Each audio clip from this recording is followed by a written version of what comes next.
Here we go. Okay, so now you can see my screen, I guess. Is that so?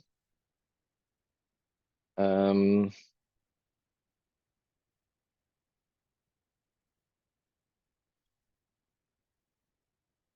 okay, what might that mean? So we are, not we will, we do this right now. We are embarking on a hero's journey, and we want to fast track our minds and souls into the state of an entrepreneurial activist. So if you want out, now's the time to do that, and now's the time to leave. Um, but before we dive into what that means and dive into some of the action, um, here's the promised opportunity to take revenge. Um,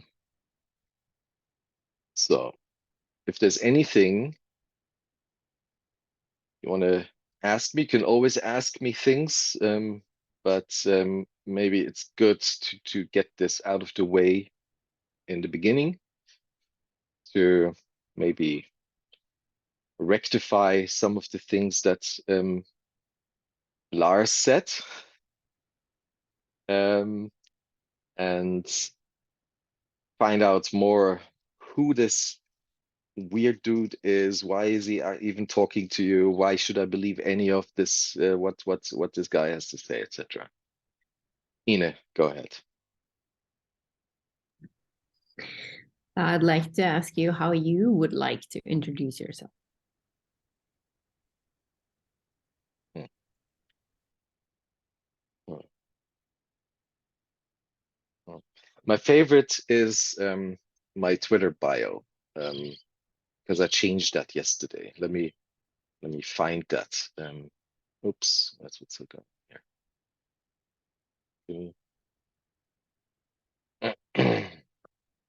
Are you still seeing my browser? I guess so, right? Where's the Twitter? How do I see my bio here? Oh, okay. No idea how I see my bio. Click on profile. Profile. Thank you. Good point. So, so I was born at 331.36 parts per million. My first child was born at 386.95. My second at 460.43. And I'm contributing all of me towards making the planet a good place for all life. Oops, something happened here. Does that help you? What is sorry, what was the ppm? Yeah. ppm? Um, what's the there are a few things that all of humanity is concerned about at the moment. One of them is carbon in the atmosphere, no CO2 in the atmosphere. And we count CO2 in the atmosphere as parts per million, ppm.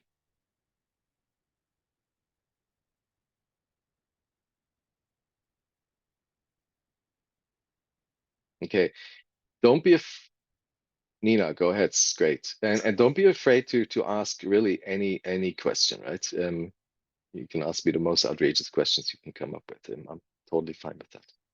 Nina. No pressure. No, I actually just wanted to flip the question on you because I wonder, what do you believe that almost no one else agrees with you? I believe that that's a totally stupid question. No, nobody should ever answer it.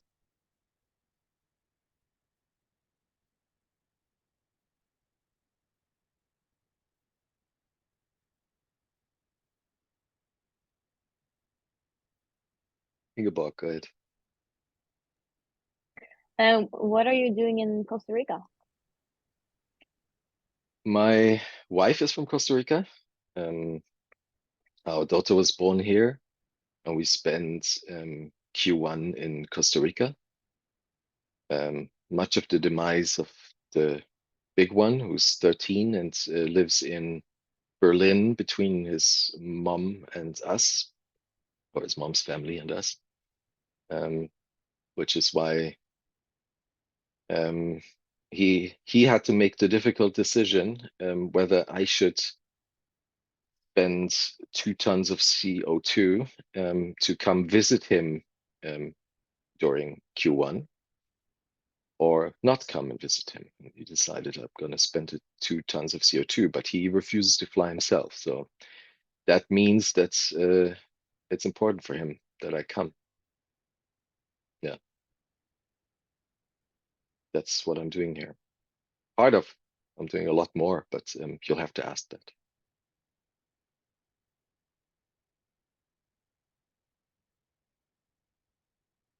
Nina. What made you want to do this with us for the next coming weeks? Well, first of all, of course, because Lars asked, and if Lars asked, then I do. But also because I'm really, really interested in how one can generate an insight. And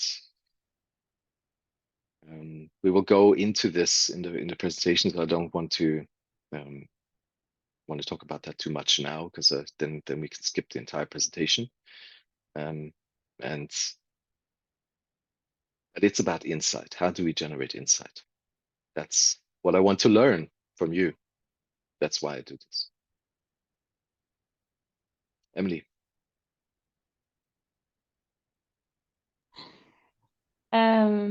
I'm just curious, like if you had to describe like what you do, like what you work with in a very brief description, what would you describe it as? Okay. The brief description is entrepreneurial activist, but that's just as unfair as answering my own question by saying it's stupid. So I'll give you a slightly longer version that'll take a couple of minutes, but it'll give you much more context.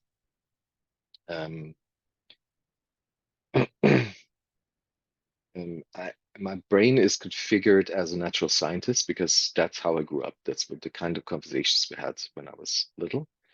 And we also had conversations around existential threats when I was little, right? That's the two dominating questions we had around the dinner table with those two. Natural sciences and existential threats. And that's how much ever you want to shake off these things that are put into your brain early in your life. It's really, really hard to do that. All you could do maybe is you give them a proper shape. And that prevented me from doing what I actually wanted to do with my life, be a rock star. I will never be a good guitarist. So I will never be a rock star. But what I found somewhere in the end of the 90s was that with an idea, a computer, and an internet connection, you could do a lot of stuff. And I could see people making a shitload of money doing that. And since I had just stopped studying social work because I could see that that was just managing the problem and not getting rid of the problem, whatever the problem is, I decided that I want to get filthy rich by building a digital platform and then send that money in the right direction, because I could see the money always flowing in the wrong direction. I did not get filthy rich, but I built a lot of platforms, a lot of organizations. And I had my first worldview altering, I mean, not my first, but a deeply worldview altering experience in 2003 in a meeting with two central bankers, heads of central banks. And we can talk about that at some point. But that's really then set me on a path of trying to find out what other things have I not seen about the world, and trying to put that into organizations as well. And in 2009, when my son was born, I still hadn't changed anything about the world, really. So I had to get real because I wanted to be able to look this guy in the eye when he's like 14 and challenges me. Dude, what did you do? So I started a small boutique software shop. Small is around 15 people, and we don't want to grow that. We're very clear about that. That only works on client projects that contribute towards making the planet a good place. And I emphasize good. You heard that the second time right now. I steal that from Isabel Allende, who makes the really good point that better is actually not an option. Better is just an increment. 10,000 children dying from unnecessary reasons today, that would be better, right? Because there's 1,000 less than actually dying. But it's by far not good, right? So that changes something you're thinking. And okay, so, and that software shop still exists, and it basically pays the bills. It's my self-built universal basic income, which allows me to run a bunch of non-profit organizations. There are three main ones and a whole set of experiments that might evolve into other non-profit organizations. One is called Motherland, and Motherland brings together farmers and startups in Africa, African startups with African farmers, in order to make the communities of those farmers more self-sufficient and self-reliant, independent. I could talk about just about that for a whole day, but the second one is called GITA, which stands for Global Impact Tech Alliance. And GITA brings together the, I would say, the brightest minds of the planet with capital allocators in order to generate insights for those capital allocators so that they can contribute to building the infrastructure for a good world. And the third one is the Initiative for the Regenerative Market Economy, which is currently focused on Germany because the whole conversation around this is mainly happening in English. So we're doing this in Germany and for Germany in German, with which we want to foster and broaden the conversation around what is a life-serving version of the economy and how do we get there. So that's that was a question, right? What's my work, right? So that's what I do.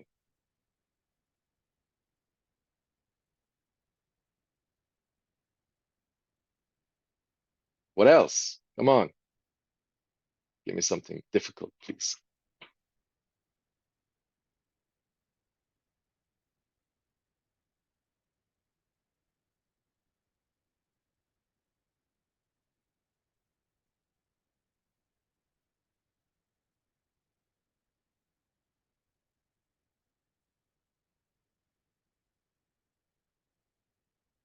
Ingeborg. You're mute. Yeah, other than the project you've just been talking about, what project is most meaningful to you that you've worked on?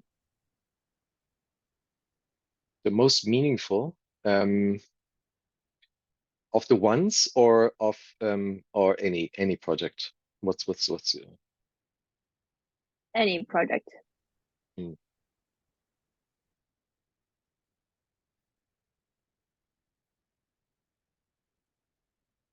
I think the most uh, the most meaningful project is learning about the world from my children. The most important project is implementing those learnings in my life.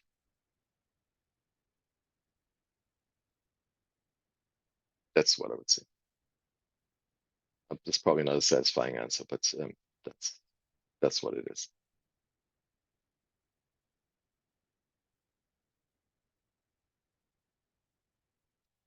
Alim. I had another thing, but when you said it should be personal, but now I totally understand what you meant. I just want to get your idea about the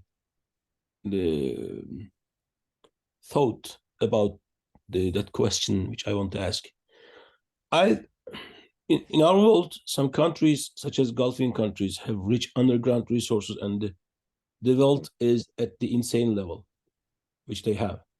But on the contrary, many countries are in poverty and hunger. Mm. I wanted to give an example here. We pay taxes in the country where we live in, and so that everyone can live at a certain level of living, at a certain standard. In the world we live in, a tax system, I believe, that should be, which is related to the underground resources, should be established for countries with natural wealth, so that all countries can reach to a certain level of a certain level, or I mean, a certain level of quality of life. What I don't know, is there any thought about this, or what do you think about this? Is this idea can be a live thing? Mm. So I think you're getting at something important. I also think that you're using outdated methods to do so.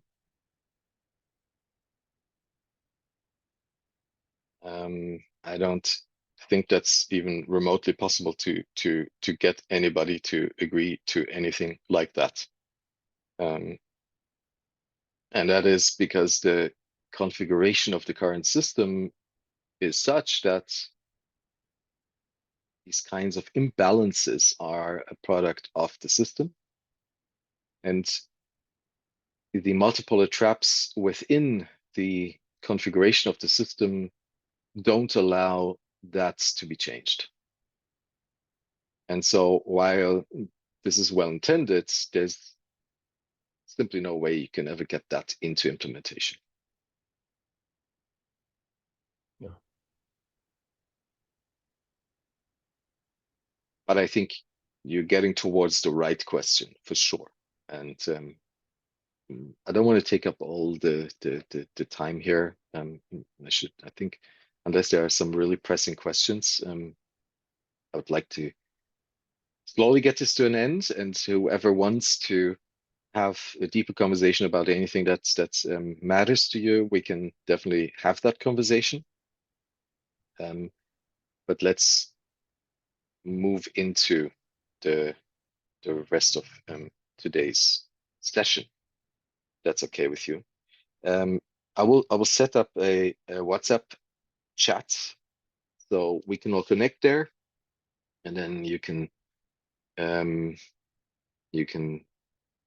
hit me with any other questions you might have.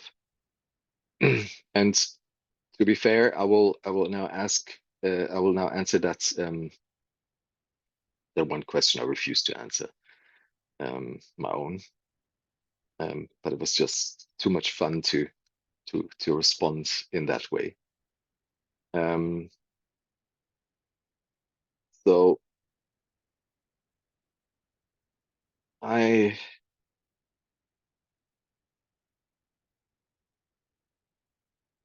actually, it's not entirely true.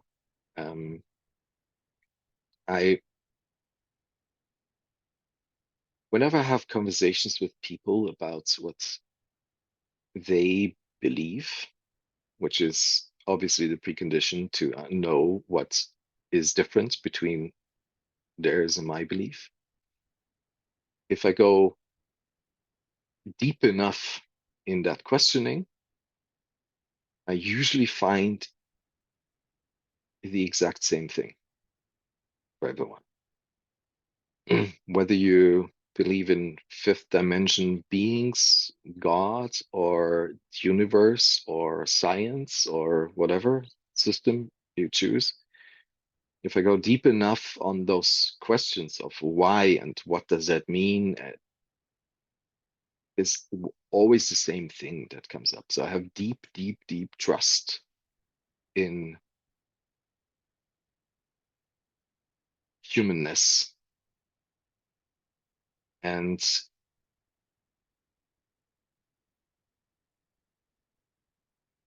while I'm tempted to say that most people don't agree with that, I'm also tempted to say that everybody knows that. But it's not usually accessible to everybody. I don't know if that makes any sense, but that's what I think. All right. Okay. So, if there are any questions about what we're going to look at, just please interrupt me. Also, if there is a need to take a break, please say so. I'm not a break taker, so I usually forget to take breaks. So let me know if and when you need a break, and we'll handle this as a conversation guided by this presentation. Okay. And what we do first is we unpack that huge sentence in the beginning, this one. And so we're interested in things like what's an entrepreneurial activist, what's that thing about minds and souls, what's that hero's journey thing? How does it all fit together? Okay. So this is what entrepreneurs do.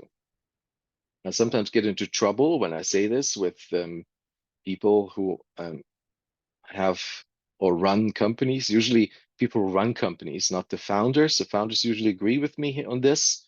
Other people disagree with me on this.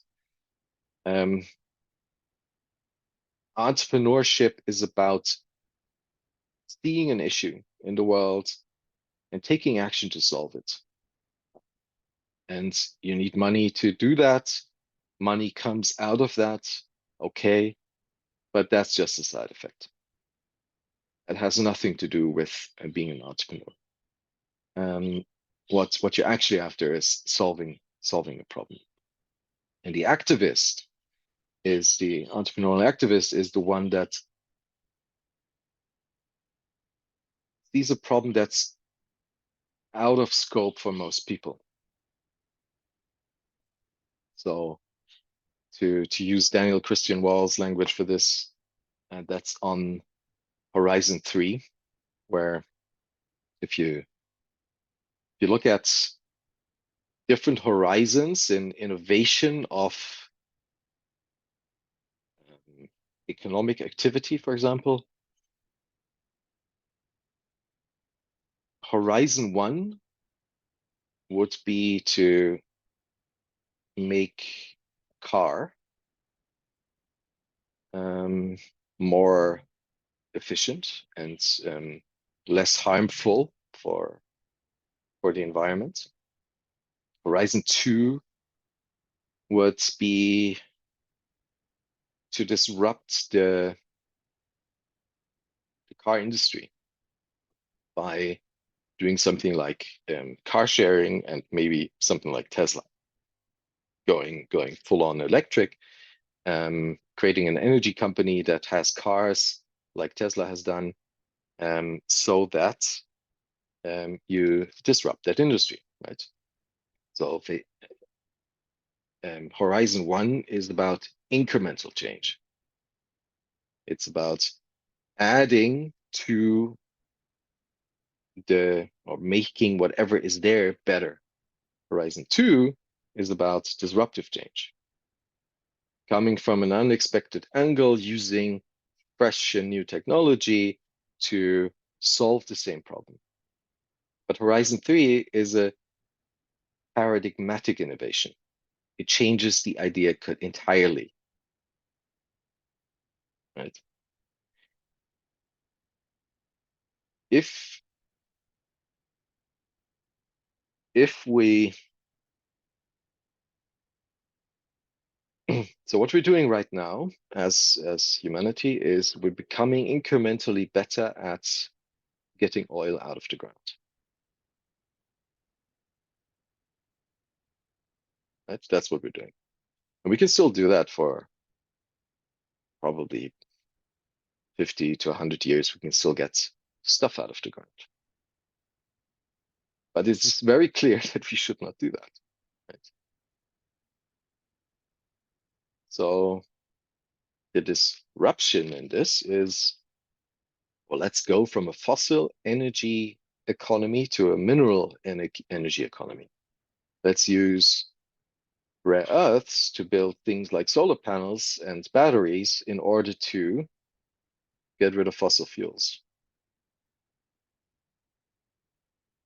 That does not change much. And it's still driven by the same effects. So what drives the fossil energy economy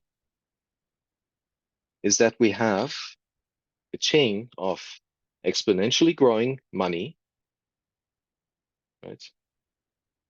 Where does money come from? Anybody? Where does money come from? How is money created? Who knows?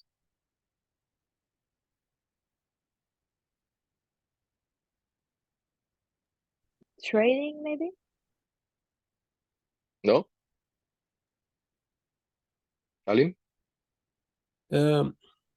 As far as I know, governments put some gold for the money which they press, like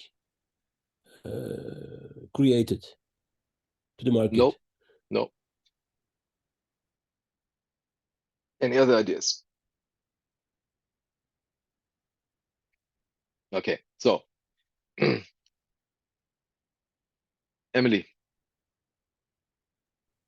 I mean, you're saying, where does money come from? It comes from a factory. Money. Yeah. Well, I mean, it comes from a factory. It I gets mean made in a factory. the pieces of paper. Yeah. Now I'm Yeah, talking yeah. physical money. Okay, and virtual money? It's just an illusion. Now we're getting somewhere. Yeah. It's just a belief. Like if no one saw the value in or if no one saw the value in money, then it's only because we believe that this note has value that it actually has value. It's just a piece of paper. So it's just like it's an illusion. Okay. So let's thank you, Emily. That was really good. That was the closest. In fact, money is created out of thin air. So we're under the illusion that let's imagine you go to a bank because you want to build a house or a company and you need $1 million.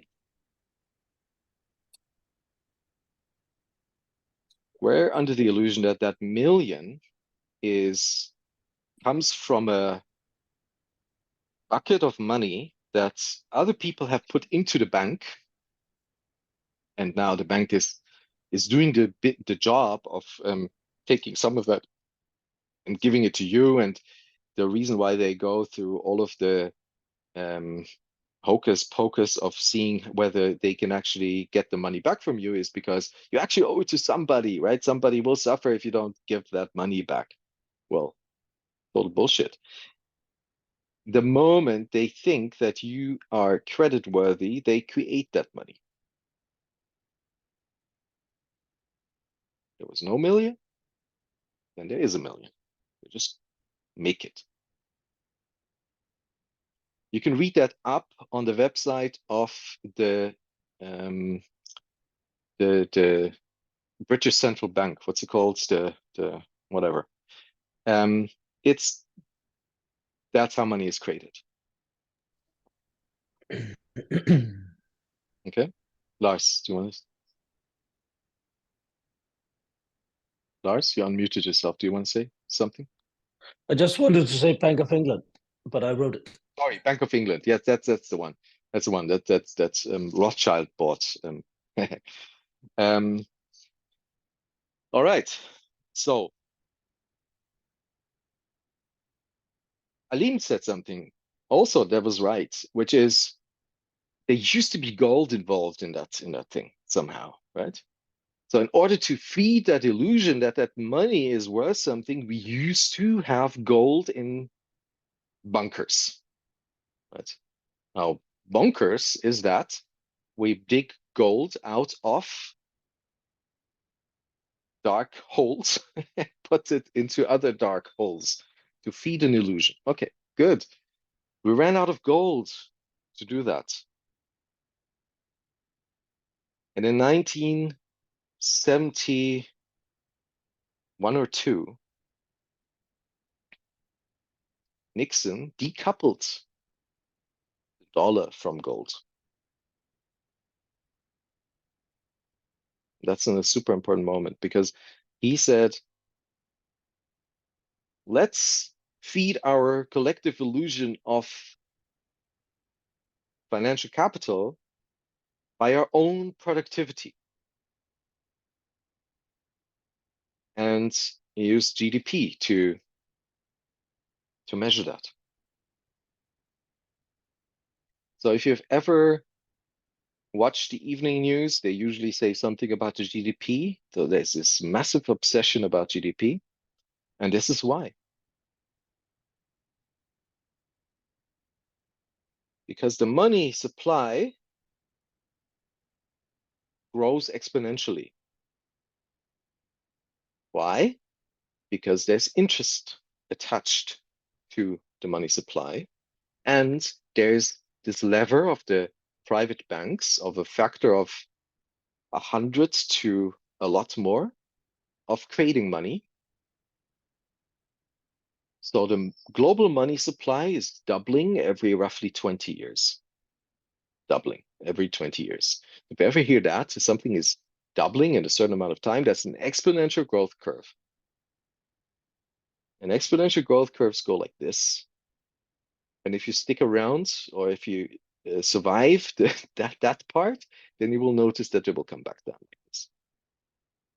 So if we attach backs anything that we back to an exponentially growing money supply, we also have to back that with, or that thing that we back it with has to grow exponentially as well. Makes sense, right?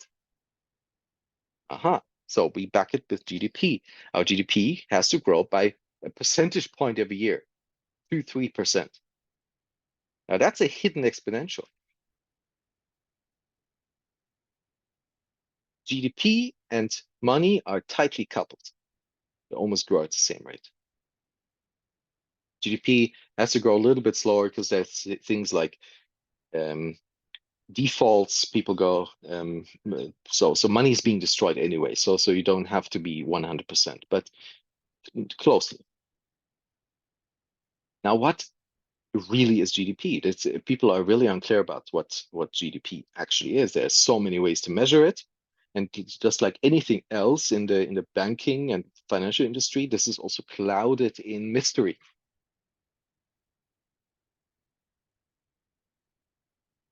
GDP measures the throughput of a system over time. That's basically it. So what is being put through?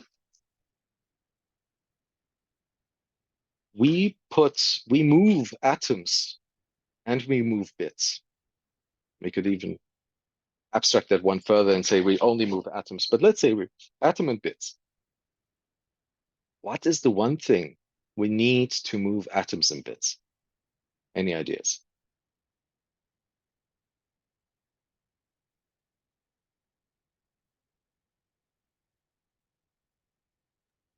Emily? Energy? Yes, energy. So trivial, right? But now let's money grows exponentially, GDP grows exponentially. To run GDP, we need energy. And let's look at the curve, and it also grows exponentially. Okay. Wow. Right.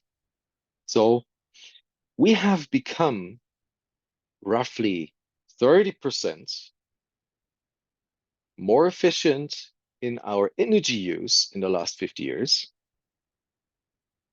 So planes, for example, I think they even use something like 70% less energy than they used in the 70s. Crazy.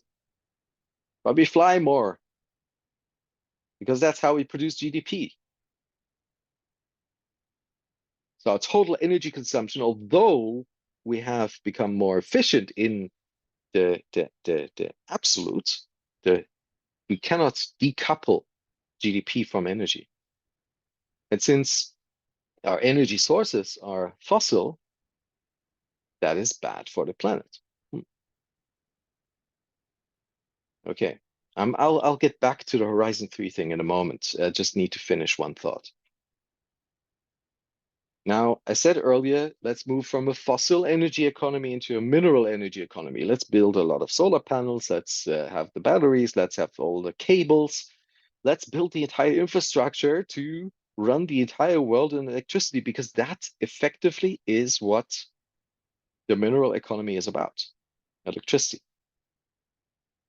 And that obviously requires a lot of atoms that we have to put into the right place, meaning we have to dig it out somewhere and put it into some other place.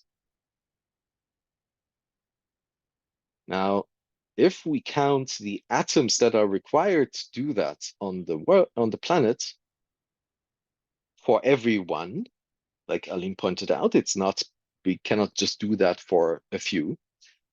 Well, it turns out we don't have enough of that. We cannot do that. So the mineral energy economy for the planet is a myth. For some rich countries, for the few percent that we are part of, no problem.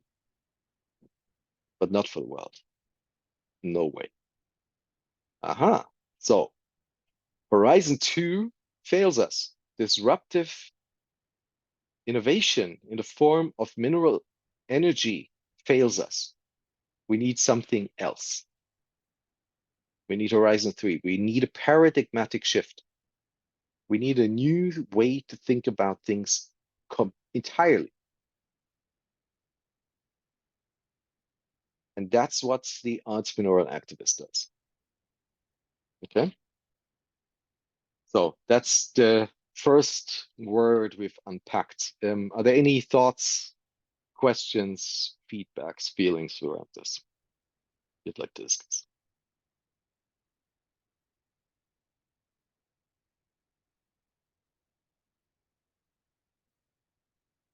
Nope. Okay. Let's move on then. Oh yeah, Ingeborg. Might we take a break before we moving on? Yeah, okay. Let's take a break. How long do you need? 10 minutes? 10? 10? If that's okay. Okay. So we meet back here at 25 sharp.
All right.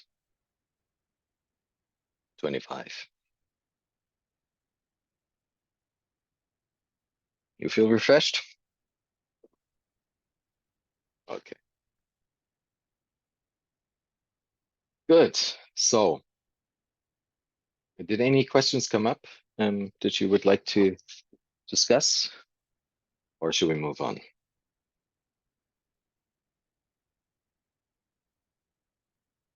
Emily. Can you just quickly say what the 3 horizons were? Because I don't know if I actually caught what the 3 different ones were. Okay. So Thank you. in terms of innovation, and I'm going to use the terms that are usually used in corporate contexts for this. Horizon 1 is incremental innovation. So you make something existing better in some way. Horizon 2 is disruptive innovation. You change the underlying technology of something. So instead of using combustion to propel cars, you use electricity to propel cars, or you change the idea of access to a car by using cell phones, things like that. And Horizon 3 is a paradigmatic shift in which you change the entire notion, the goal orientation of the system. So whereas in Horizon 1 and 2, you're still interested in cars, in Horizon 3, you might start asking entirely different questions about cars, or whether you need cars. Maybe you come to the conclusion we have enough cars on the planet, we can focus on other things. Horizon 3 is a paradigmatic shift, and that's what we're after. That's what an entrepreneurial activist is about. That's the hardest job on the planet, right? Let's be clear about that. But we're not here for easy, right? Who's here for easy?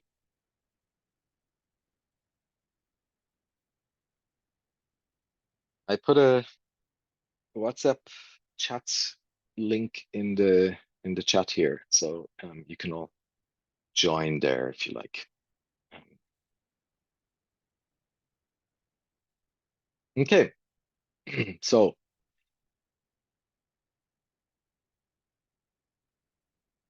in order to be able to think on Horizon 3 level and to integrate all the levels below, because that's what you need to do in order to be successful in a world that is focused on Horizon 1 or 2, you need to grow up. And developmental psychology tells us a lot about how growing up works. And this one is a representation of the current state of developmental psychology through the lens of Robert Kegan. They're all very similar, different models at the moment. Their differences are more of academic nature. For our purposes, this is more than enough. We started stage 3 because stages 1 and 2 are reserved for younger people. So this is about the adult's mind. And where we're usually at is something like the socialized mind. Okay, so the socialized mind is the state in which you have absorbed all of the rules of your environment.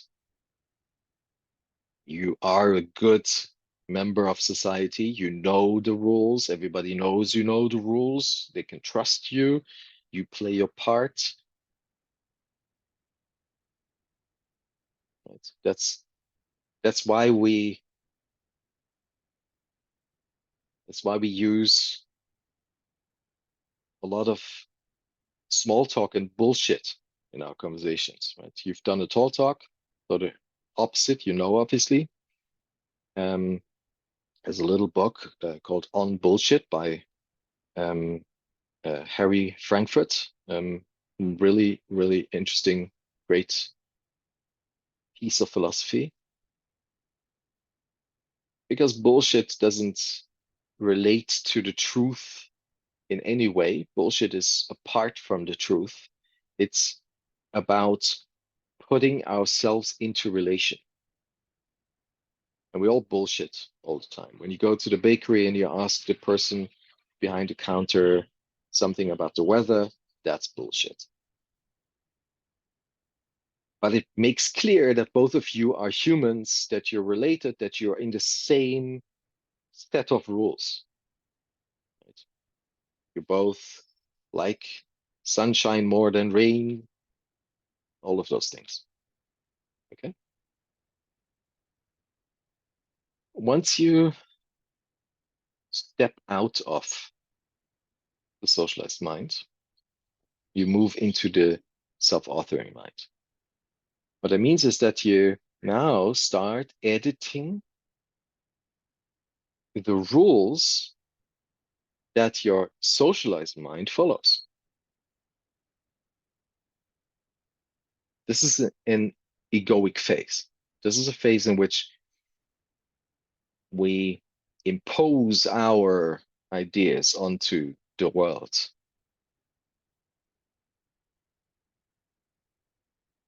And this used to be less. So there's a trend happening here. If you based on the few records we have, do an estimate of the distribution of the population across those stages about 100, 150 years ago, you will find that there were far less people in the self-authoring mindset than today.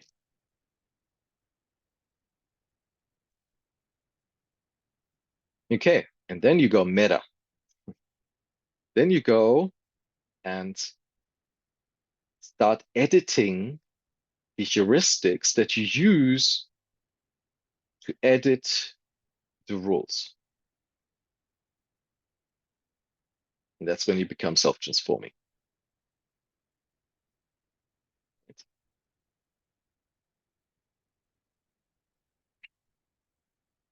This is the stage that you can reach through a lot of life. And that's the exact observation of Keegan. This hierarchy is not a power hierarchy, it's a growth hierarchy. Any human will, given enough time to live, move through all of these stages. So at one point, you will reach the self-transforming mind stage, and maybe there are other stages beyond that, who knows? But the question is, what does a lot of life mean, right? So many people are, if you're in the socialized mind set and you're running 2 or 3 jobs to keep your family afloat, how much life do you have left to be able to start moving through these fields, right?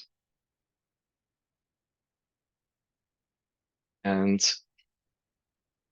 so your job as highly privileged people, some of the most highly privileged people on this planet, is to work on yourself to move towards the self-transforming mind. Because that's what allows you to be on Horizon 3, to integrate all of the complexity that the world has to offer into something that might be useful for the world. So where the self-authoring mind is egoic, the self-transforming mind is ultimately serving. Doesn't mean that it's selfless, but it's definitely egoless. It's serving. Okay. This doesn't happen only in your mind. It talks about mindset, but this is a fully integrated, embodied thing that happens to you, to yourself, right? So this means that whatever you do for your mind, that is also something that needs to happen for your soul and for your body. It doesn't just happen on one level, and we will go into more details of what that means. It's about all of you, all of you as one person. Okay. All right. So that's the entrepreneurial activist. So let's move on. Quick question. What do these 4 movies or sets of movies have in common?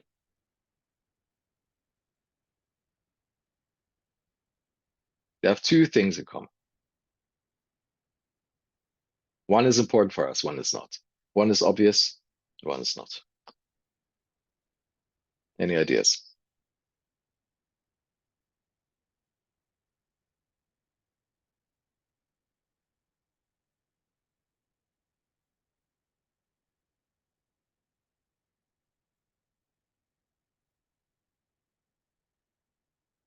Lina?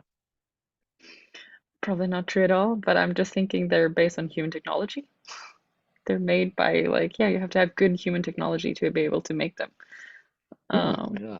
Yeah. Oh, that's key. You hold that thought until the end, because that's a really important thought for this session. Yes. But that's not what I was getting at. So you found number 3. Very good. Thomas. I mean, I was thinking of the typical hero's journey, but I'm unsure about Titanic. I mean, somewhat related to, well, I'm not entirely sure about Titanic. Very good. You hit the nail on the head. That's exactly what I was getting at. And I'm also not entirely sure about Titanic, although James Cameron really knows how to work with the hero's journey. So I haven't done a deep analysis, but I totally trust that. Okay, Alim.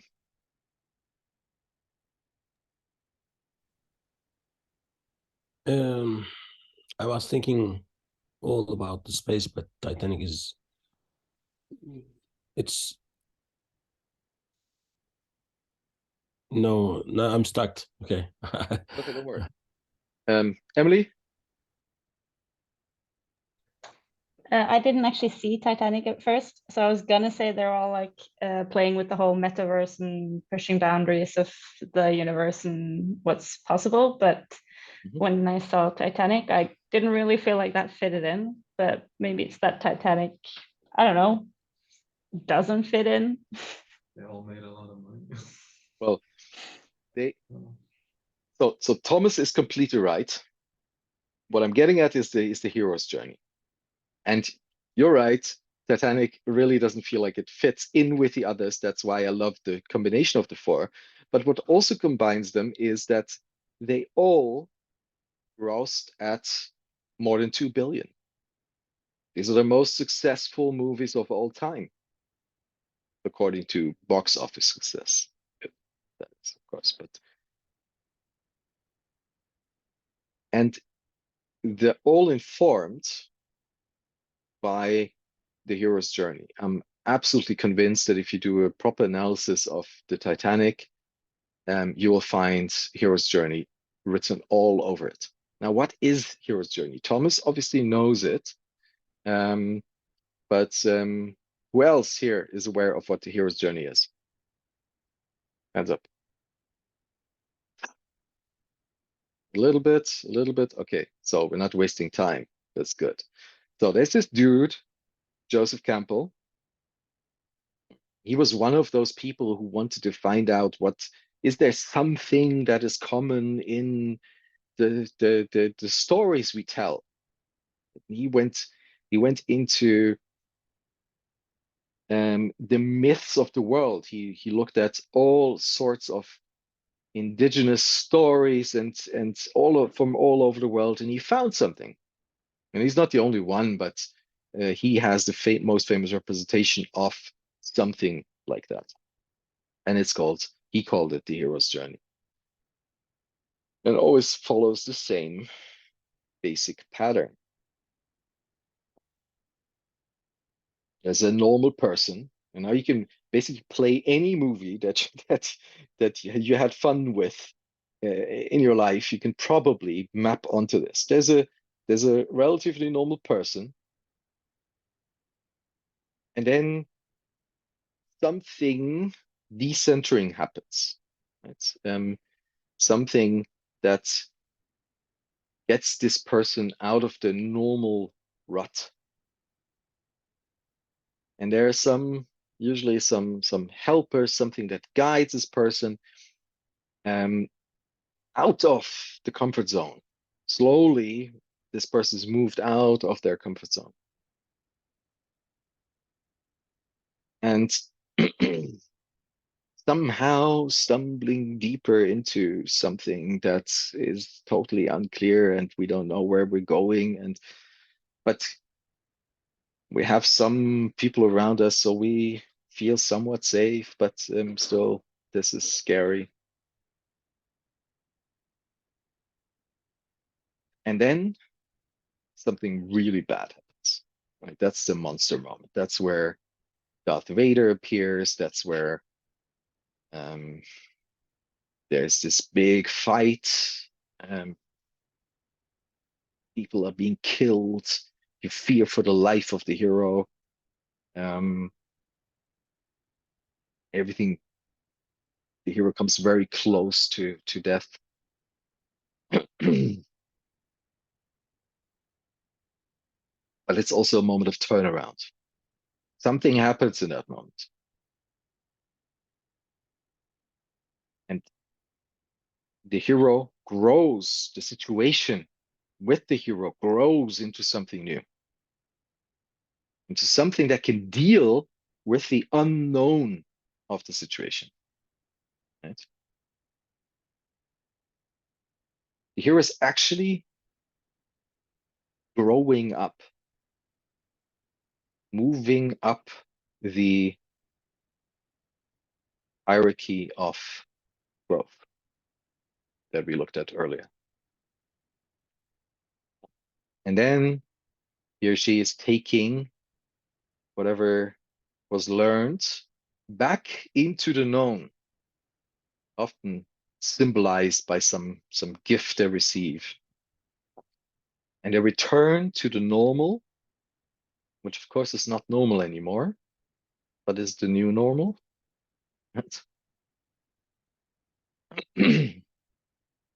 and we've all experienced that before. We've gone through that before. Let's do that exercise. Pick a movie, watch that movie, and see if you can see the hero's journey in that movie. Right? Okay, so this is relevant to us because it changes us in a deeply, deeply profound way. And this is what the insight portion is about, right? You've experienced insight before.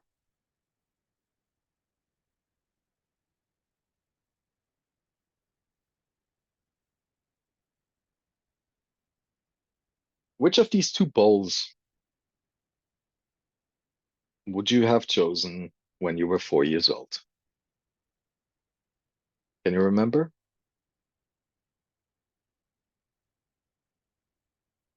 Anyway.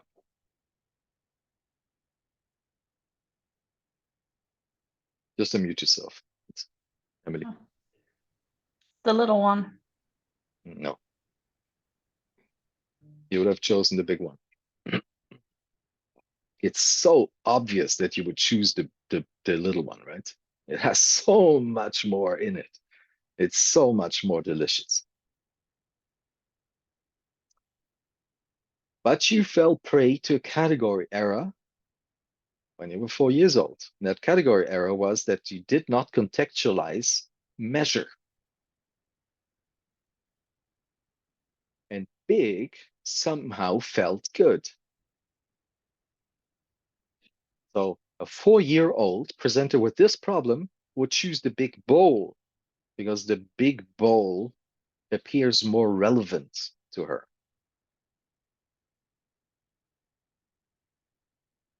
And then one day in the life of that child, of you, you had an insight. This insight showed you that any measure doesn't make sense unless it's contextualized. And that's so second nature to you now that you don't even think about it anymore. You don't question it anymore. You don't see that there's another reality possible apart from. You would of course choose the bowl with more content in it, unless you love that big bowl so much that you want to have that big bowl, right? But you would choose it for the content usually. So each insight increases your world literacy.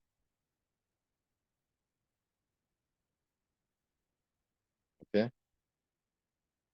Let's look at another insight that makes this choice of words more clear.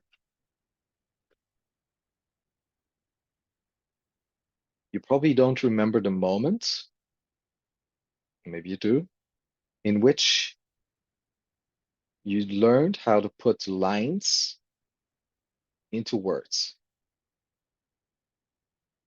right? There's one distinct moment in your life when you learned how to make sense of that stuff. What happened at that moment? If you've ever used something like Photoshop, you know, there are these layers, and some you can switch layers on and off. Well, in that moment, you switched on a layer for yourself on the world.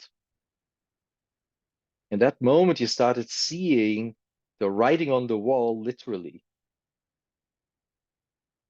You started seeing the street signs,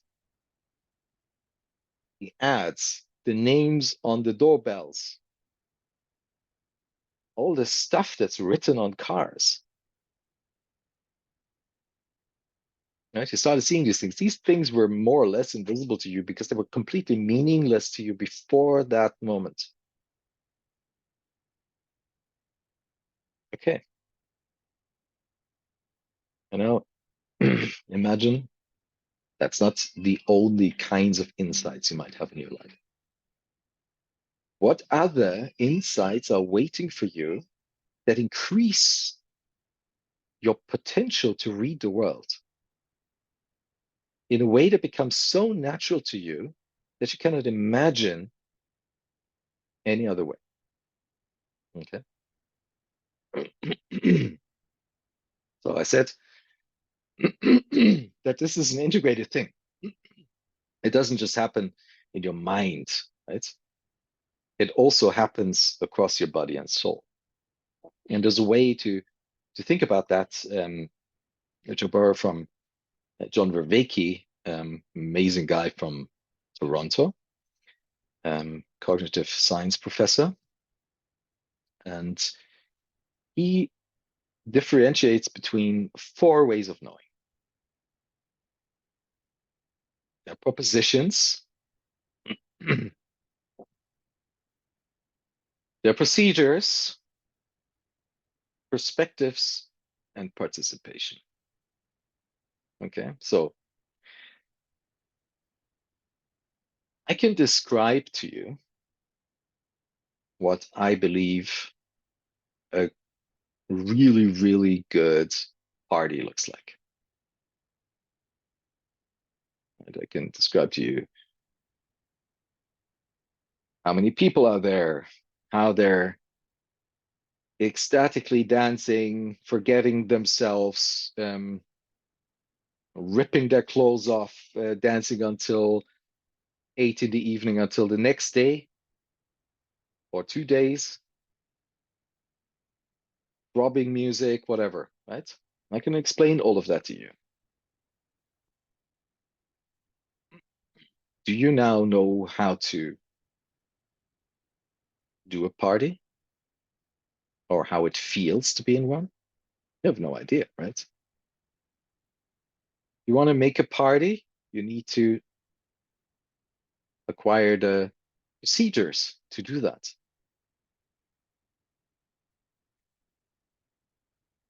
What you know is that you have a probably completely different perspective on what it is to have a party.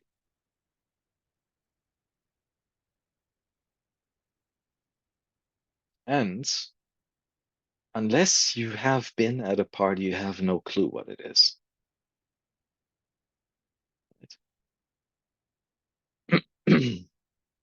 So what I'm doing here right now is I'm throwing propositions at you, right? How does that help you? That's only a small little portion of what makes you you, right? You don't feel it. I might feel it, but you don't. This is why during the time together, our sessions, you will go through a lot of procedural exercises so that you participate in this experience. This is probably the only session where I'm talking so much. I hope so. If I don't, then please stop me, right? It should be about doing, about interacting.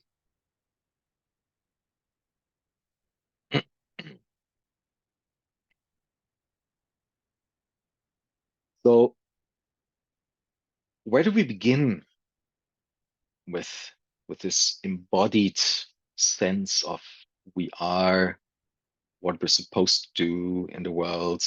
What's this thing that we're doing?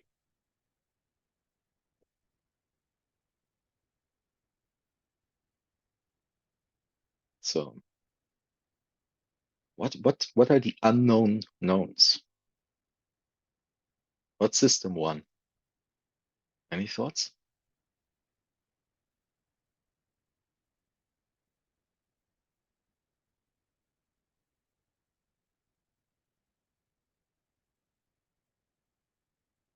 So we usually talk about the known knowns, right? You know how to fry an egg. You know how to fry an egg.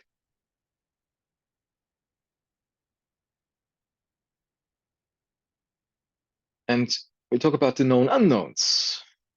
You don't know how I want my egg. You know that you don't know how I want my egg. So that's a known unknown. But what might an unknown known be?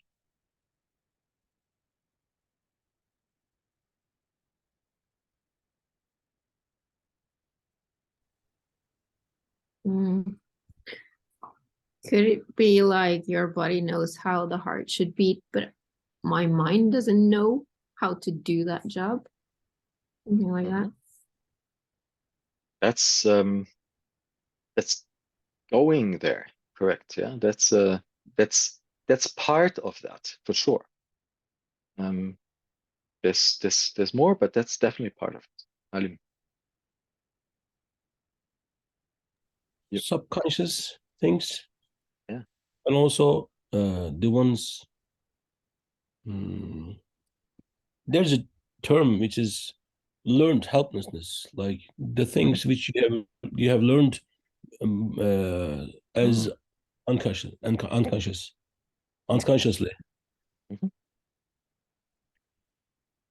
Great. That's exactly it, right? So, yeah. Sorry. Can it be like a magfølelse? Does anybody know that in English? Gut feeling? Yeah, like instinct. Yeah, that points in the same direction as you don't actually know what it is that you're feeling that makes it so. Exactly. That points in exactly that direction. Correct. So same direction as Alim. So I guess you all know how to ride a bike, right? I'm sure you all know how you walk, you know how to walk, but you don't know how you do it. You can walk, but what do you actually do when you walk? What do you actually do when you drink from a cup? What do you actually do when you choose what to drink from a cup?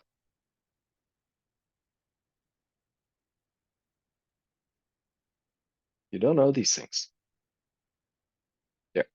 You know them, but they're unknown to you. You don't have access to them.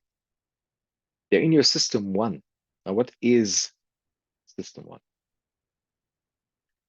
Aline, do you put your hands up again, or is that still up? Okay. So there's this guy, Daniel Kahneman.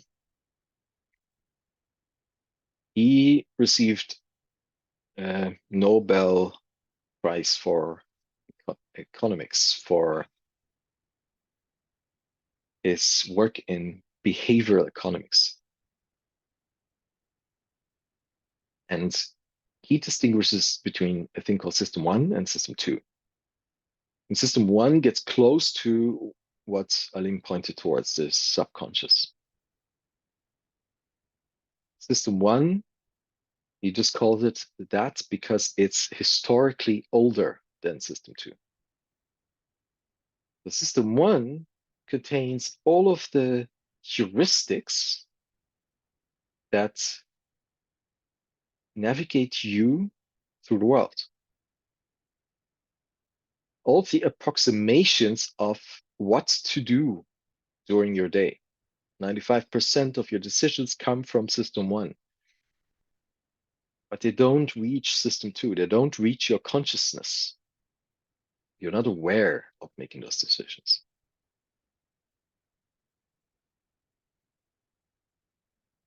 Now that stuff had to get there somehow. Nina, go ahead.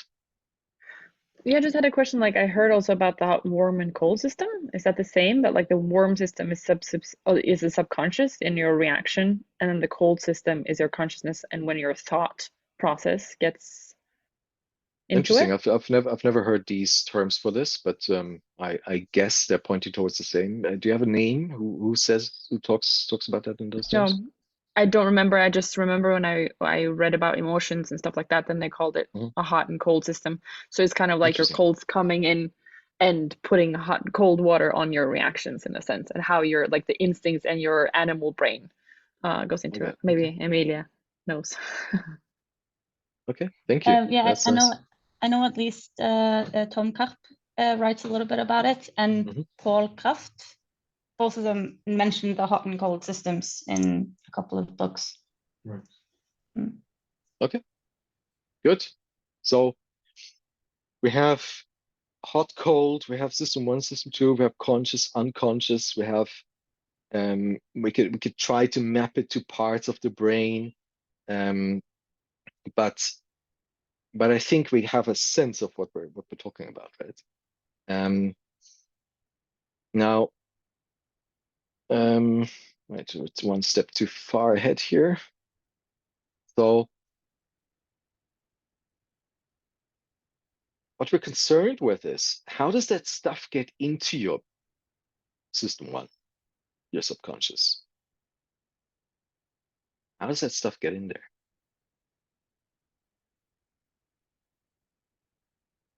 Well, it turns out that most of that stuff gets in there or has been put in there by age 7. So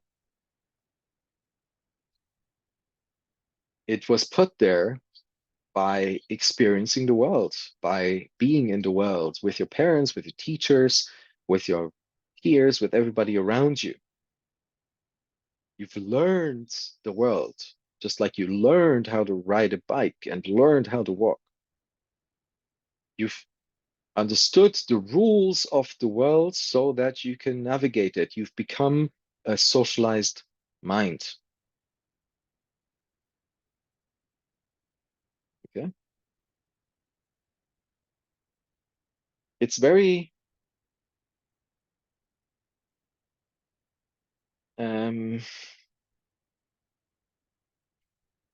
obvious that you would do this because your life literally depends on this. Gabor Mate talks about 2 main drivers that every human comes to the planet with. One is the drive for authenticity, and one is the drive for attachment. Now, why would you want to have drive for attachment? I think that's pretty obvious. So I'm going to answer that. What I'd like to know from you is what you think about why is there a need for a drive for authenticity? Well, if I don't have attachment, if I don't know who to attach to, I will probably have a hard time being fed, being cleaned, being sheltered. Right? I need to know who cares for me and who doesn't. So I need this drive for attachment. Why do I need a drive for authenticity?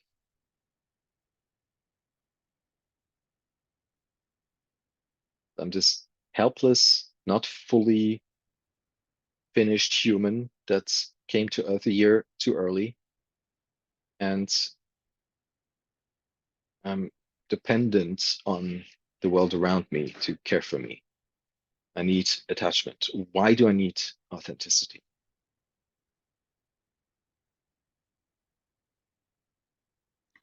Is it perhaps because you need the attachments to be, or you need to know that they're truthful, in a sense?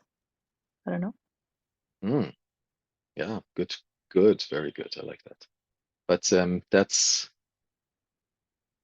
that's only a portion of it, and it actually is important to get back to that.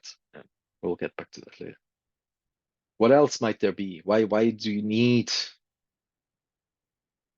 not that complicated. I'm blowing it out of proportion. You think it's something special. It's actually very, very straightforward. Because your parents won't always be there? Well, you have to inform the world when you're hungry. You have to inform the world when you need a fresh diaper. You have to inform the world that you're tired and you want them to shut the fuck up so you can sleep, right? Can you reformulate the question? What is the reason for the need for being authentic as a newborn?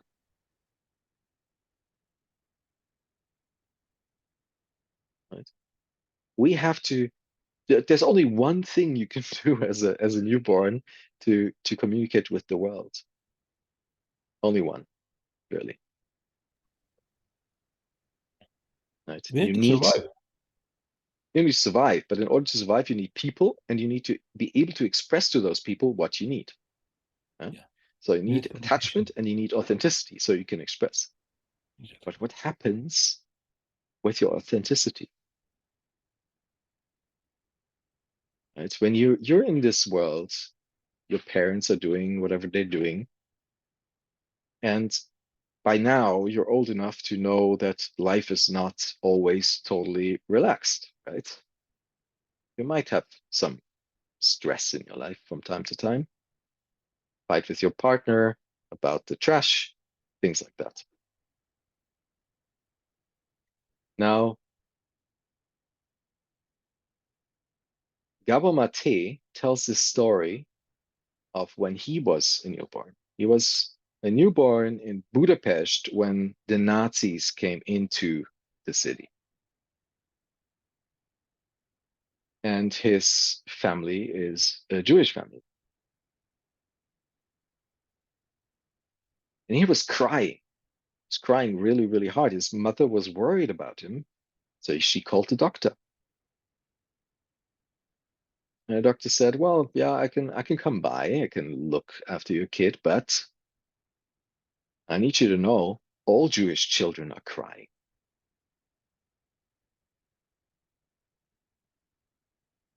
Why were all Jewish children crying? Because your need for attachment gives you high levels of empathy. You can really connect with the people around you. And those children could feel the stress their parents were in because they were scared for their life. Now, with stressed people around you, will you continue to cry? Add stress to them? You're probably not, right? You will feel like you are part of the reason they're stressed. You will suppress your need for authenticity. That's what has happened to you, to all of us, in more severe or more milder forms, depending on your personal situation. But every one of us has experienced that. So the last time you were truly authentic was probably when you were like 2 or 3 years old.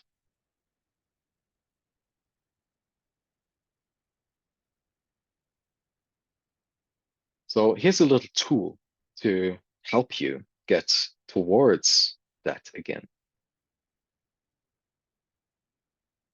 What I'd like you to do in the next couple of weeks, whenever you feel you're not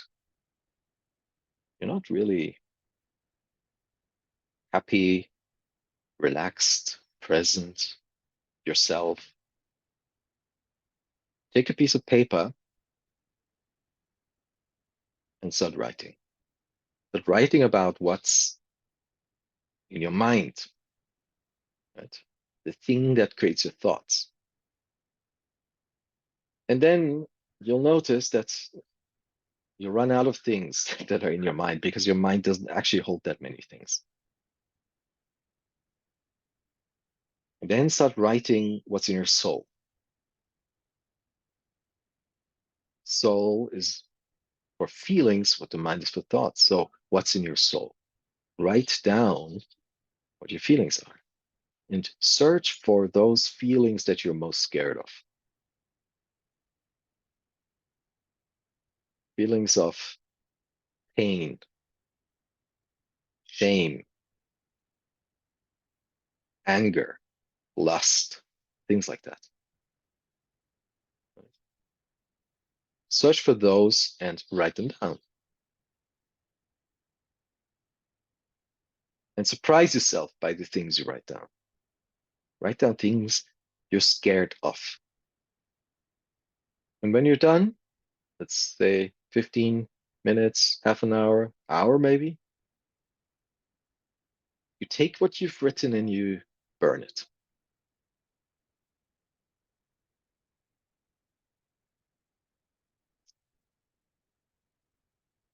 So you burn it, so nobody will ever know what you've written. Right? This is just you. You can be as authentic as you can be, as much of you as you want. This is just you and you. And you'll be surprised what you find, how you can scare yourself. Okay, so I'd like you to do that for a while. whenever you're not 100% clear, which to me is most of the time.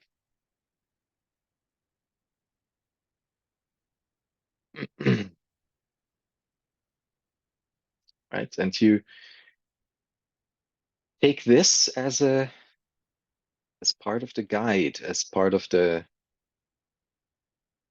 thing that guides you into your hero's journey. Out of the known, out of your commonly known, towards the self-transforming. Okay.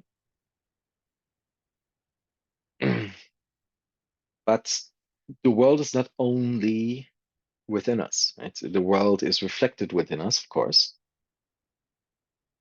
but there's a lot of world around us. We talked about that. We talked about the stuff in the world.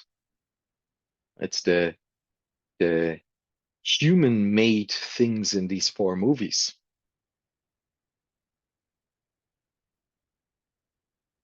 What else is human-made?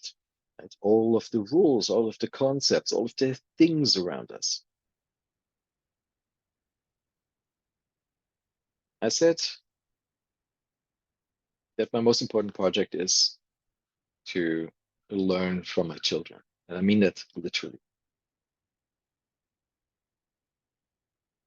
When my son was born, I have learned more from my son because he's 13 years old, and from my daughter because she's not a year old yet. So I can mostly speak for my son.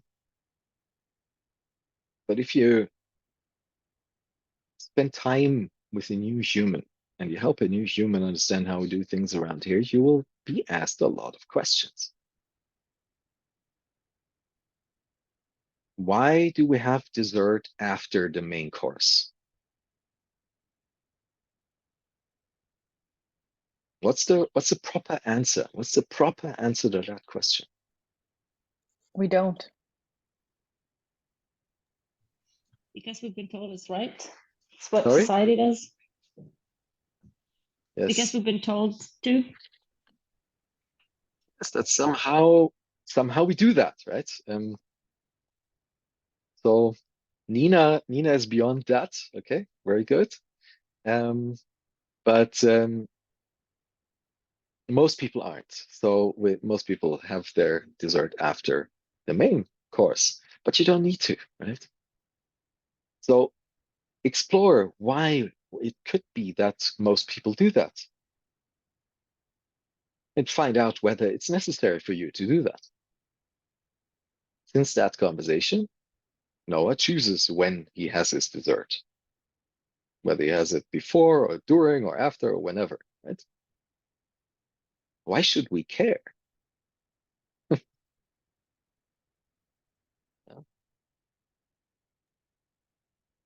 That's the kind of questions you're being asked. Ali. I have a funny answer. Maybe people wouldn't discover the salt, and then because of this, they're choosing to eat like a dessert for having good taste. Maybe. So the so the dessert is the carrot on the stick to eat the healthy stuff. Yeah, maybe. Exactly.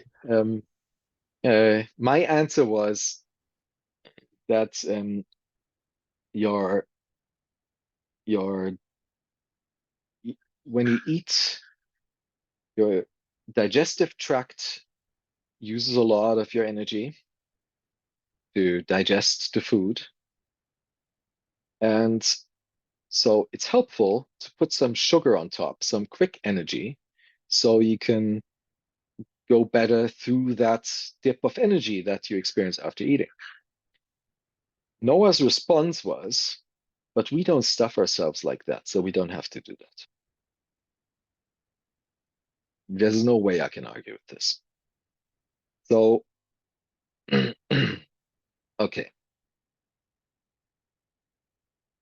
So most of you don't have children, so you don't have the opportunity to do that, but we can trick ourselves into something like that. We will get a supernatural 8.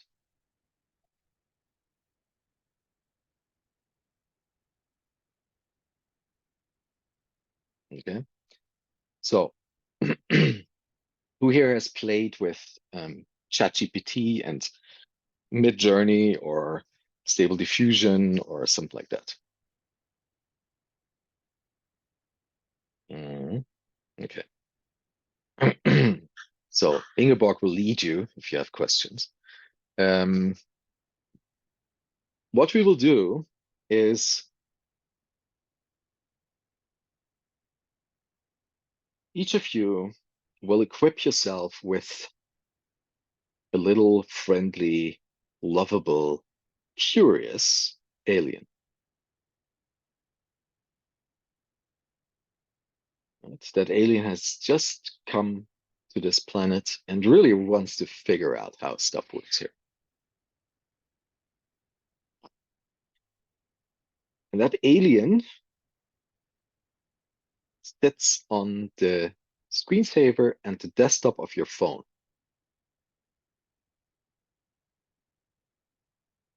So we'll use ChatGPT to help us generate a really elaborate description of such an alien. And then we use Midjourney or something else to generate a picture of that alien, and you put that on your phone. So you have your alien, your own alien. And that alien will ask you questions all the time. If that alien doesn't ask you 400 times during a day why something is the way it is, that alien is not doing his job or her job. Okay? What I want you to do is, I want to ask the question, why is it actually that I do this thing? Why is it actually that those people over there do this thing? Why do we use this kind of tool? Where does this tool come from? What is it made of? Why is it this shape and not some other shape? I want you to ask this question about every and anything you encounter during your day, during life. Okay? So,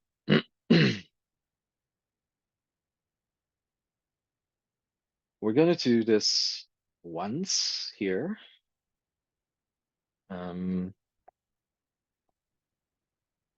Going to, okay.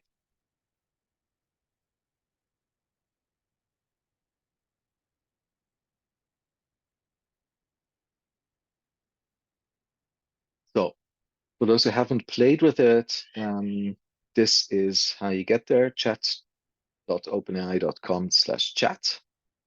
It'll ask you to register, do just that. And then you usually have to wait for a while because their servers are hopelessly overloaded at the moment.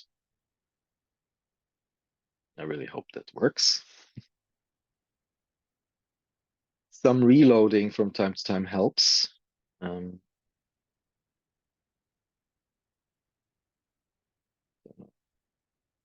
Okay, here we go. All right. So, who here wants to help me generate a friendly, courageous, beautiful, curious little alien? We'll do one alien together and you'll do the rest yourself.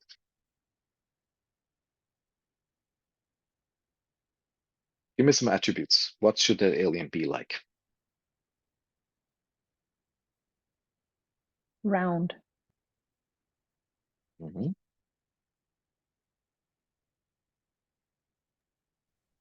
Blue.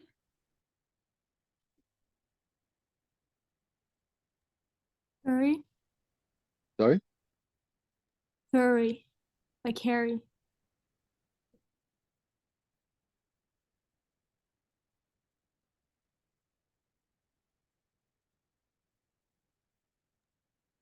And can it wear gloves?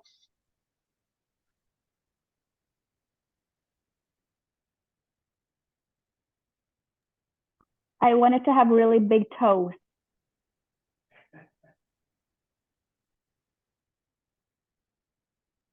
And 4 eyes.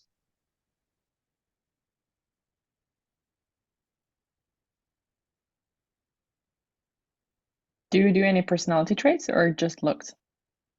It's just I think looks. personality traits is good.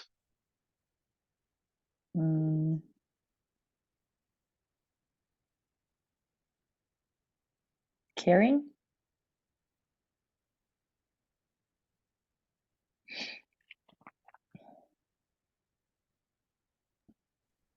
Without head and without foot and without hands. Because all the things, hands, food, and the head, it belongs to this world, not the other outer worlds. I don't Okay, know. we have to resolve a conflict here because it already has big toes and is wearing gloves. Okay. Okay. So no head then. Just in the Chi Ring movie that just came out. That's the one of the cutest furry alien things that I've ever seen. So maybe it will produce something similar. With a diamond tiara. On the non-existing head. Yep. Perfect. Does this Well, alien how do you need write tiara? Is that yeah, I think so, right? Yeah, that's correct. I That's think. correct. It's not one of the words I use often. Does Me it need neither. oxygen? Sorry? Does it need oxygen? Maybe. I don't know. No, it lives in your phone. It doesn't. Can it be in one of those, like, what is it called? These when you're young, you play in these pits with balls in them. These like colorful balls of, like, what is that called in English? Sadece o kısmını hatırlamıyorum. Bu maç Like a günü ball falan pit? hatırlarım Allah'ın izniyle de. Skor tabela böyle nasıl çekiyorduk onları? Her kuartır öncesi sonrası çekiyorduk galiba. Maç öncesi. Oh, Liam, your sound is on. Oh, sorry. Oh, that was what was going on. Galiba. O Sorry. Okay. Should we start with this? We can still create more.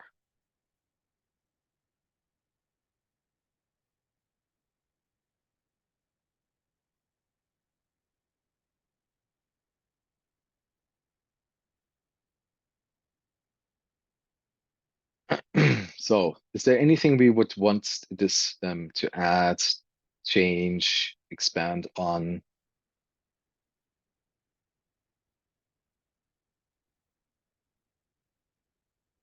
Should we say anything about where it comes from?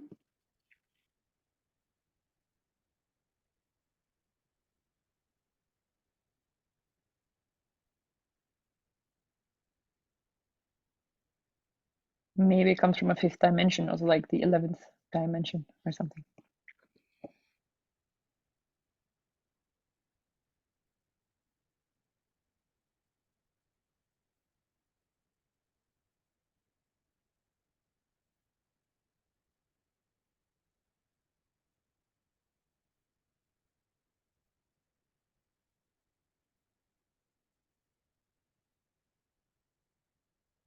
It's thinking hard about that. Maybe the dimension is a bit difficult.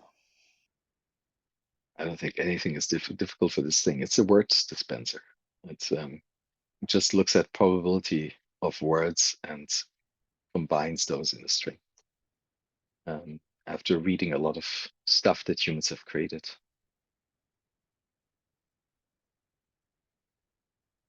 But there are many people having it help with thinking at this point, so this is why it's taking so long.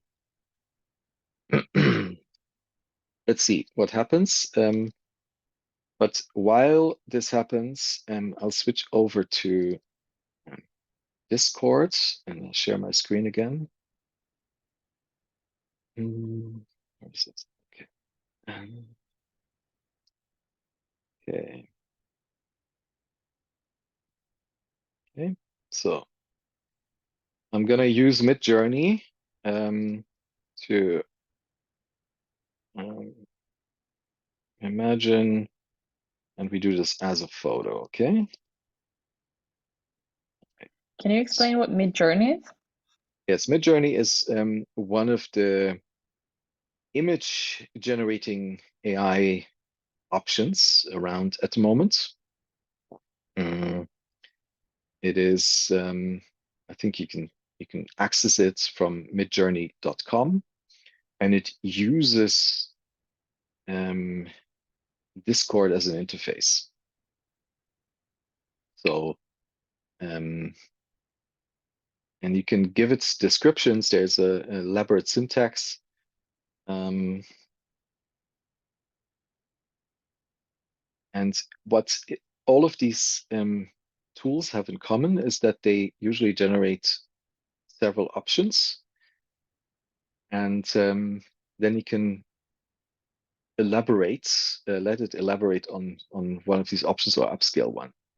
So is there an obvious favorite, anybody? Or should we see, has Midjourney done, has ChatGPT done some more? Let me see. It says there was a The top left one. top left. Okay. Yeah. Okay. So I'll have it do some versions of the top left one. So you can do versions of any of these, or you can upscale any of these, and then you can go on like this for a long time. In the meantime, I'm trying to get some more text out of ChatGPT.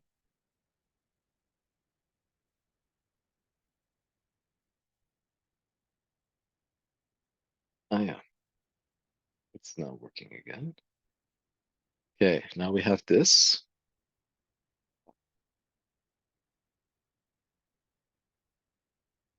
Well, you get the picture, right? So let's take the new text as soon as it's ready and try one more, so you get a sense of what we can do with this.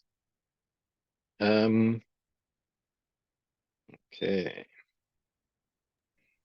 Can I just ask the chat open AI, what did that do other than like respond to what we described? Is that question around how does ChatGPT work? I just didn't understand fully what it does. Okay.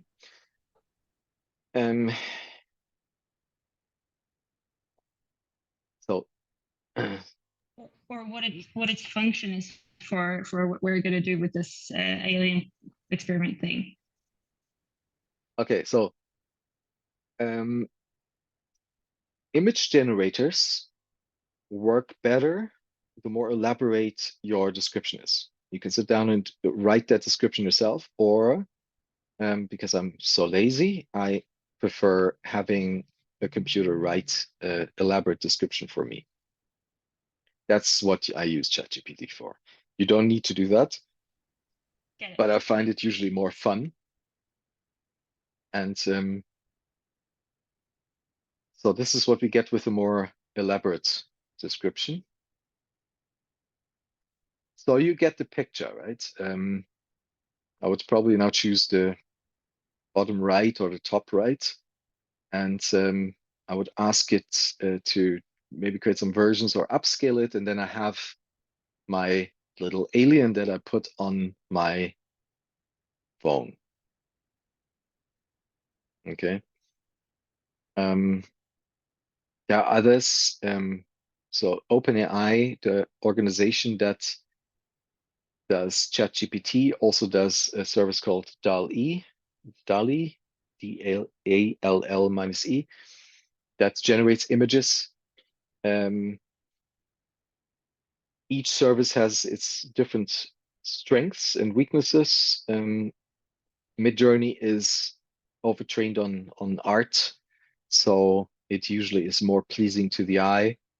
DALL-E is a little bit more crude, a bit more honest in a way. So feel free to play around with this. But what I expect is to see an alien of your making in our call tomorrow on your phone. Everybody show your phone tomorrow. And I want you to use that alien to explore the world with entirely fresh eyes. Don't take anything for granted. Any and everything is up for grabs. Okay. So I'm at the end of my wits today. Is there anything you'd like to recapitulate? Anything you would like to ask, feedback, criticize, anything? Just unmute yourself, Nina. Oh, okay, sorry. No, I tried the Discord and then I didn't understand like how do I get that bot in a chat? It's a very concrete, practical, but yeah. You can Google a setup. There are guides for setting it up. Oh, okay. Yeah, Yeah, there's but more a like so if you have your Discord, if you have your own Discord server, you can add the Midjourney bot to your own Discord server, and then you have it in your own chat. Otherwise, you have these newbie channels on the Midjourney Discord. That's a bit annoying because hundreds of people are doing the same thing at the same time, and then you'll always be searching for your picture. So that also works, but you have to track what's going on, because otherwise you'll lose your picture. You just don't see it, and then it's somewhere. So it's advisable to use your Discord, set up a Discord server, maybe among all of you. Ingeborg maybe even has one. Ingeborg, do you have an idea? I was just gonna say that if you use Dolly, you only have to set up an account and you can do it on their website. That's true. Dolly is, as I said, it creates different results. Just pulling up Dolly, and we can do the same thing there. Unfortunately, at least to me, the prompt is limited. I don't know if you have a trick to get around that, Ingeborg, but to me, the prompt is only 370 characters, or 400 or something like that. I'll ask ChatGPT to give me a prompt for that.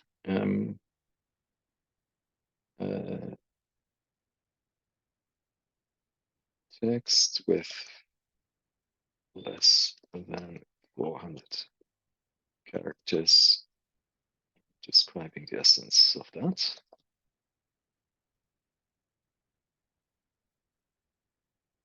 And then I'll share my screen here. A second.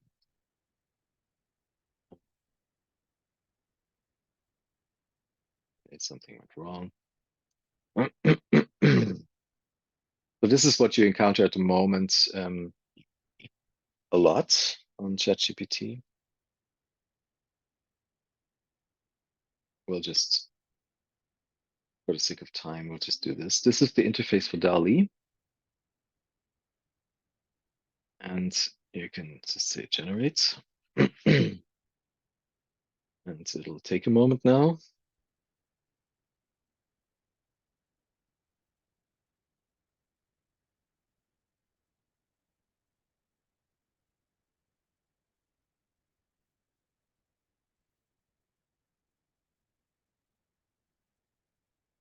So that's what these guys give us, also cute. And here is the same. You can do variations on each of these. Let's do some variations on this one.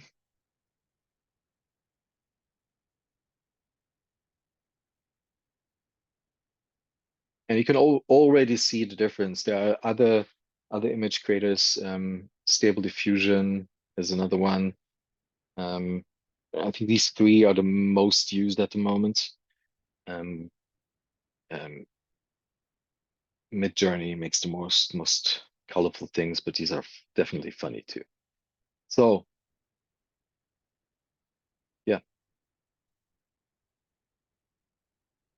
Do you think you could do that? Yes, sure you can. If not, ask me on WhatsApp, and sure we'll figure it out. Good. Anything else you would like to go into deeper that I talked about, or that you would like to go beyond? Anything? Yeah, could you send a list of your top 10 books you read in your life? Yep. Thank you very much.